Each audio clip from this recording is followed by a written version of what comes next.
It's the kind of case that even Netflix wouldn't dare touch. Too disturbing, too twisted, too unsettling for mainstream audiences. A missing child no one seemed to miss, a family hiding secrets behind closed doors, and investigators uncovering a trail so dark it felt more like fiction than reality. But this wasn't a movie. It happened in real life, and the deeper detectives dug, the more horrifying the truth became. Tonight, we step inside one of the most chilling stories you've likely never heard, and once you know it, you'll never forget it. Don't miss out on the next chilling mystery. Hit subscribe and tap the bell icon so you're the first to know when new stories drop. At first glance, the Parsons family looked like any other in their small southern town. A modest home, neighbors who waved politely, and children who seemed to play just like everyone else's. But behind those walls, life was not as ordinary as it appeared. Erica, a young girl with a quiet smile, often faded into the background. Teachers described her as polite, but distant. She rarely joined in on conversations, and when she did, her words carried a weight far beyond her years. Friends noticed her clothes were often worn, her lunches small, but no one raised alarm. After all, in a place where everyone minded their own business, silence was easy to overlook. Her adoptive parents, Sandy and Casey Parsons, were well known around town. They carried themselves with the confidence of people who had nothing to hide. Yet subtle cracks appeared, stories that didn't quite add up, medical appointments that seemed fabricated, and sudden trips that no one could explain. For a time, these odd details blended into the rhythm of daily life, but slowly, unease crept in. Rumors whispered through the community, suspicions quietly exchanged between neighbors. And as months turned into years, the absence of questions became its own chilling mystery. Because what no one realized was that Erica wasn't just fading into the background. She was vanishing, piece by piece, until one day, she was gone completely. For years, Erica's absence was explained away with carefully rehearsed stories. Her parents claimed she had gone to live with a grandmother no one had ever met. Whenever school officials asked questions, paperwork conveniently appeared, documents that seemed authentic at a glance, but didn't stand up to closer inspection. Detectives would later uncover how often Sandy and Casey's tales shifted. One day, they said Erica had gone on a trip to Asheville, that she was staying with relatives out of state. Every explanation carried just enough detail to sound believable, until you compared them. Then the cracks became impossible to ignore. Behind closed doors, family members began to notice things that unsettled them. Erica rarely appeared in family photos. Holidays came and went with no sign of her. And when relatives pressed for answers, the Parsons grew defensive, their voices sharp, their smiles brittle. Neighbors also remembered odd details, late-night arguments spilling from the house, sudden bursts of laughter that seemed forced, and long stretches when the curtains stayed drawn. It was as if the Parsons were hiding not just Erica, but something much darker. Years later, investigators revisited the case with fresh eyes. What they found was chilling. Medical records showed appointments that never existed. Welfare checks had been missed, and most disturbingly, the grandmother Erica was supposedly living with, she wasn't real. She had never existed.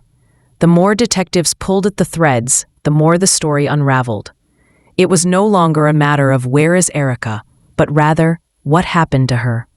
The question lingered like a storm cloud, heavy and suffocating.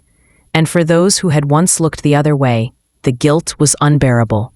Because in the silence of a small town, a child had disappeared, and almost no one had noticed. The truth, when it finally surfaced, was darker than anyone had dared to imagine. Investigators discovered that Erica had never been sent to live with a grandmother. In fact, the grandmother didn't exist at all. It was a carefully crafted lie, designed to deflect suspicion and buy her adoptive parents time. The reality was far more horrifying. Erica had been gone for years, hidden in plain sight, her absence concealed, with forged documents and calculated deception. Family members admitted they hadn't seen her in ages, and the last known sighting was so far in the past it was impossible to pinpoint. Neighbors who once believed the Parsons excuses realized they had been duped. Detectives pieced together a chilling timeline, one that suggested Erica's disappearance had not been sudden, but gradual, methodical, and intentional. The most haunting discovery was how the system itself had failed her. Social workers missed signs.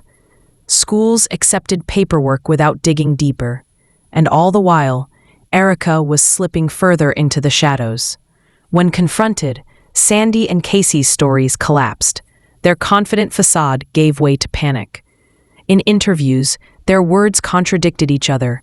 Their timelines fell apart, and investigators knew they were finally circling the truth. The betrayal was staggering. This wasn't just the failure of two parents. It was the failure of a community, of institutions meant to protect the most vulnerable.